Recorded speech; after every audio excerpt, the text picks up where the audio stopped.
నమస్తే రమగారు. నమస్తే జయ. రమగారు, ఏదైనా కష్టం తోచినా, ఏదైనా సలహా కావాలన్నా, ఏదైనా ఆపదొచ్చినా నాకెవ్వరు లేరు. నాకెవ్వరు చెప్తానికి లేరు. ఎవరన్నా చెప్తే బాగుండు. ఎవరన్నా చెయ్యందిస్తే బాగుండు. ఇక్కడి నుంచి తీసేసి చక్కగా అక్కడ సేఫ్ జోన్‌లో నన్ను పెట్టేయాలి. ఎవ్వరు పెట్టలేకపోతున్నారని గగ్గోలు రమ్మగారు. బహుశా మీరు కేసెస్ చూస్తా ఉంటారు గదా! ఇవే కేసులు మనతో మాట్లాడే వాళ్ళకంటే జయ, ఆ!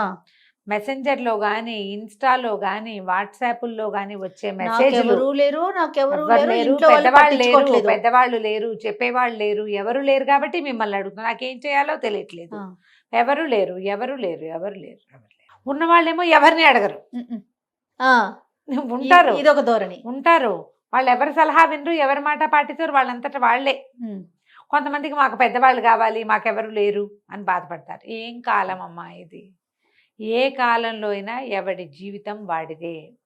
ఎవడి దుఃఖం నుంచి, ఎవడి క్లేశం నుంచి, ఎవడి మనోవ్యధ నుంచి వాడే బయటపడాలి.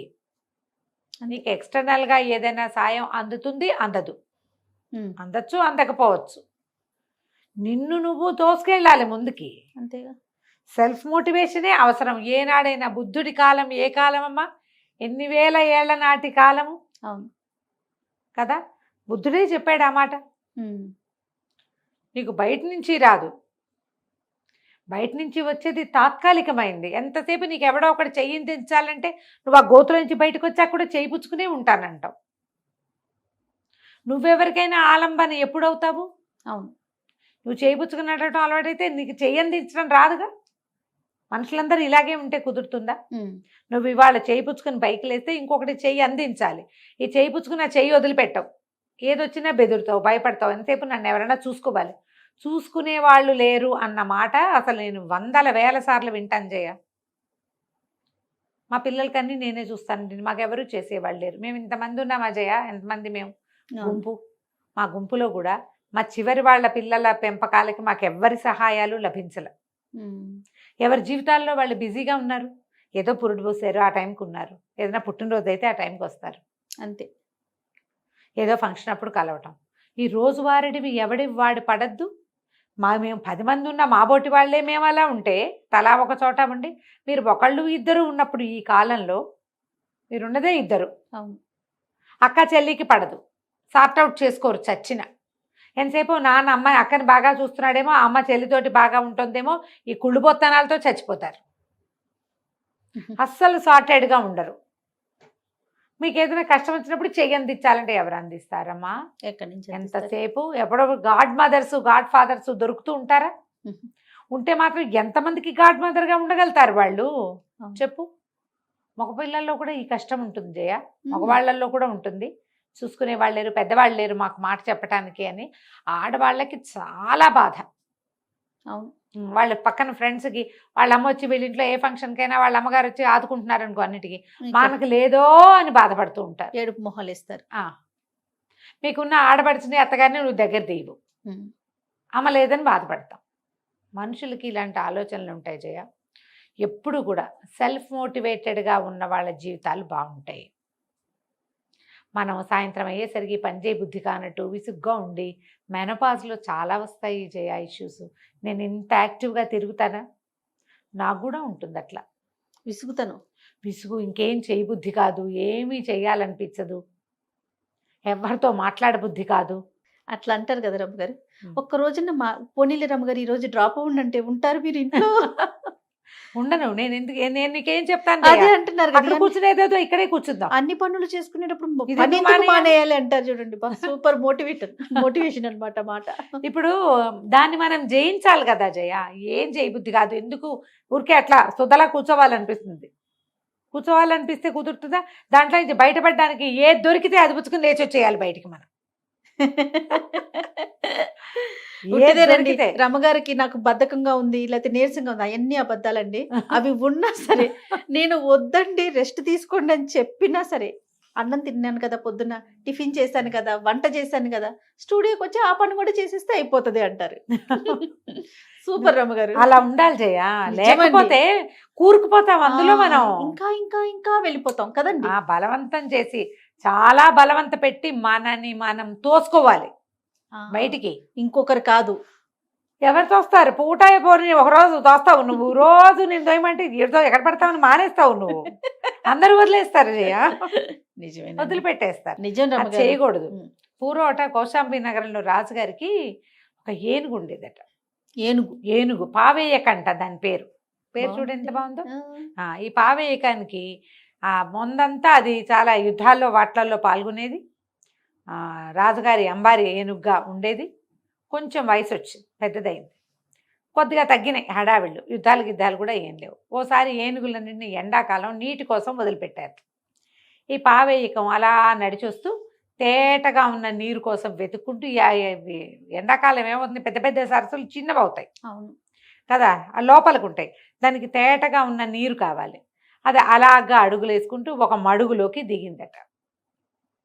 దిగింది, వస్తు కనపడిన నీళ్లు తేటగా కనపడి, అవి కళ్ళతోటి గుర్తిస్తాయమ్మా ఏనుగులు. మనకంటే తెలివి నీటి విషయంలో వాటికి. ఓకే. పైనుంచి నీళ్ళన్నీ పీల్చుకుంది, బాగా నీళ్లు తాగింది, కాసిన నీళ్లు మీద చల్లుకుంది, వెనక్కి తిరిగి అడుగులు వేయబోయింది. వెనక్కి తిరిగేసరికల్లా అది ఇప్పుడు ఎటా వెళ్ళిందో అటా రాదు కదా, ఇట్లా తిరగాలి. ఆ తిరిగేటప్పుడు అది బాగా ఊబిట, ఆ పక్కన ఆ నీళ్ళన్నీ పోయి డ్రైగా కనపడుతుంది. కానీ ఇంత బరువు కదా ఏనుగు, ఎన్ని వందల కేజీలు బరువు ఉంటుంది. ఈ కాలు పడేసరికల్లా కూరుకుపోయింది. ముందు 2 కాళ్ళు ఇరుక్కునే, తిప్పే క్రమంలో వెనకాల 2 కాళ్ళు అందులోకి వచ్చేసినాయి. అది ఎంత పెకలించినా కాళ్ళు రాల. అరిచింది, ఘీంకరించింది. ఏనుగు దాన్ని ఏమంటారు, ఘీంకారం అంటారు. ఘీంకరించేసరికి ఆ ఏనుగులు తోలుకొచ్చిన వాళ్ళు ఉన్నారు కదా, ఆ మావట్లు వాళ్ళంతమంది పని వాళ్ళు కూడా వస్తారు వాటికి సహాయంగా, ఒళ్ళు రుద్దటానికి దానికి. వాళ్ళు ఒకళ్ళిద్దరు బరి కేకలు పెట్టారు, పావేయకం దిగిపోయిందిరా అని. ఇక అదిలించారు, ఇట్రా అట్రా అని సైగలు చేశారు. ఏం చేసినా అది బయటికి రాలేకపోయింది. అయ్యో, తను దిగబడిపోతున్నానని తెలిసిపోయి, అయిపోతున్నానని ఇంకా పడిపోవడానికి సిద్ధపడిపోయింది. మనుషుల్లో ఈ ప్రవృత్తి ఉంటుంది జయ. మనం సింకింగ్ ఫీలింగ్లోకి లోపలికి వెళ్ళిపోతున్నాము అని అర్థమయ్యాక దానికి ఇంక ఏ ప్రయత్నమూ చేయరు. ఇంకా అయిపోయిందని వదిలేస్తాం, హోప్లెస్గా అయిపోతారు.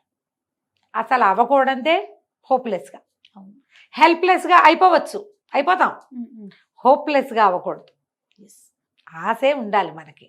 ఏనుగు మీద వెళ్ళి ఆ తొండం పైకెత్తి పెద్దగా ఘీంకరించి గొడవ చేయటం మానేసి తొండంకి దిగదార్చేసింది. చెవులు కూడా ఇట్లా వేలబడిపోయినాయి, కంట్లోంచి సన్నగా నీరు కారుతోంది. అది మరణానికి ఆహ్వానం పలుకుతూ ఉండిపోయింది. ఇంకా ట్రై చేయటం, అది ఏదన్నా ట్రై చేసినా ఏం అవటం, దానికి ఏం ప్రయోజనము లేదు. అందరూ పిలిచారు, కేకలు పెట్టారు, ఈళ్ళేశారు, మావట్లు చప్పట్లు కొట్టారు, మిగిలిన ఏనుగులు ఘీంకరించినాయి. ఏం చేసినా అది ఇంకా ట్రై చేయడం మానేసింది. చూస్తూ అంత పెద్ద జంతువు అది బురదలో దిగబడిపోతుంటే దుఃఖం వచ్చేస్తోంది వాళ్ళందరికీ. చిన్నప్పటి నుంచి పెంచిన వాళ్ళు, దాంతో అనుబంధం పెంచుకున్న వాళ్ళు ఉంటారు. పైగా అంత పెద్ద జంతువు కంటి ముందు చచ్చిపోతుంటే భరించగలమా అది మనం? ఏం చెయ్యాలో తెలియటల్లా. అయితే బుద్ధుడు తన శిష్యులతోటి ఆ దారి వెంబడి నడిచిస్తున్నారు. మావట్లంతా గట్ల మీద ఏడుస్తుంటే ఏం జరిగిందంటే, ఇట్లా ఏనుగు ఇట్లా అయిపోయింది, చచ్చిపోవటానికి సిద్ధపడిపోతుంది, మేమేం తీయలేకపోయాం, ఈ తాళ్ళు వేసినా దాన్ని మేము లాగలేకపోయాం. అంత ట్రై చేయటల్లా, వీళ్ళు తాళ్ళు వేశారు. తాడు పుచ్చుకుని రావడానికి అది ప్రయత్నం చేయాలిగా, అది ఇక హోప్లెస్ అయిపోయింది. అయితే ఈయన ఏమన్నట్ట, ఇది ఏం చేస్తుంది ఏనుగు అన్నాడు. ఇది వరకు యుద్ధాల్లో పార్టిసిపేట్ చేసేది, అంబారీ ఏనుగుగా కూడా ఉంది కొంతకాలం, పట్టపుట ఏనుగుగా. దాని తర్వాత ఇంకా ఏనుగులు వచ్చినాయి, ఇది పెద్దదైంది అనేసరికల్లా ఓ పని చేయండి, యుద్ధ భేరీలు తెప్పించండి. ఆ భేరీలు మోగితే దీనికి ఏమైనా ఉత్సాహం రావచ్చు. అక్కడి నుంచి ఏం చేశారట, పరిగెత్తుకుంటూ కొంతమంది వెళ్ళి బుద్ధ భగవానుడు ఈ విధంగా సెలవు ఇచ్చాడని 2-3 భేరీలు పట్టుకొచ్చి చెట్ల వెనకాల పెట్టి భేరీలు సౌండ్ చేయటం మొదలుపెట్టారు. ఆ యుద్ధ భేరీలకి వాటికి ఎట్లా ప్రాక్టీస్ ఇస్తారంటే, ఆ భేరీ మోగంగానే దానికి అనుగుణంగా నడవటం. తర్వాత మధ్యలో ఒక పెద్ద చప్పుడు వచ్చినప్పుడు ఆ పెద్దది ఇలా 2 ఒకేసారి కొడతారు కదా, మామూలుగా 1 2 కొడతారు, 2 ఒకేసారి కొడతారు. ఆ కొట్టినప్పుడు పై అని పెద్ద మోత వస్తుంది. ఆ రాగానే ఏనుగు ఏం చేయాలి, ఇట్లా తొండం ఎత్తి పెద్దగా ఘీంకరించాలి. అట్లాంటి ప్రాక్టీస్ ఉంటుంది. అది ఇట్లా పడిపోయి ఉంది, ఆ భేరీ వినేసరికి దానికి ఇట్లా ఒళ్ళు జలదరిస్తుంట. మనం కూడా సడన్గా ఏ ప్రార్థన శ్లోకాలు వినపడితే మనకు ఒక ఉత్తేజం వస్తుంది. అది ఉత్తేజం వచ్చి ఆ భేరీ మోగుతుంటే అలవాటు ప్రకారం అది కాళ్ళు చేయటం మొదలుపెట్టింది. అది పెద్ద సౌండ్ రాగానే ఘీంకరించింది గట్టిగా. అంతకుముందు ఘీంకారం ఏం చేసింది, అది భయానికి నేను కూరుకుపోతున్నాను, నన్ను రక్షించండి రో అని పిలిచింది. ఇప్పుడు అది కాదు, నేను యుద్ధానికి సన్నద్ధం అన్న ఇదనమాట ఇది. ఆ భేరీ మోగుతూనే ఉంటే అది కాళ్ళు కదుపుతూ తను పైకి వస్తున్నానని అర్థం చేసుకుని నడిచి బయటకు వచ్చేసింది. బా వచ్చేసింది వచ్చేసి మావట్లు చప్పట్లు జరిచారు, యుద్ధ భేరీ ఆగింది.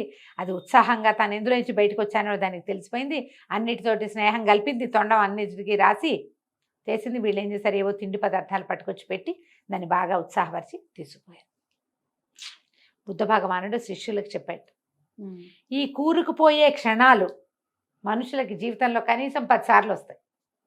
జీవితంలో ఇతరుల నుంచి సహాయాన్ని అర్థించటం, నన్ను ఎవరైనా బయటికి లాగాలనుకోకుండా అసలు మన జీవితం ఎందుకు, అసలు మన లైఫ్ ఎందుకు, మనం ఎవరి కోసం బతకాలి, దేనికోసం, మనకి జన్మ ఎందుకు వచ్చింది అన్న ఊహ ధార్మికమైన ఒక ఆలోచన చేసి ఎవడికి వాడు ప్రచోదనం తీసుకుని అందులోంచి బయటికి రావాలి.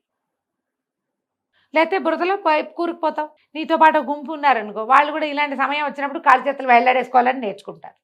ఎంత ప్రాబ్లమ్స్ వచ్చినా వీళ్ళు తిరిగి నిలబడ్డారు అనిపిస్తే తెలిస్తే సమాజానికి ప్రయత్నం చేస్తారు అందరూ.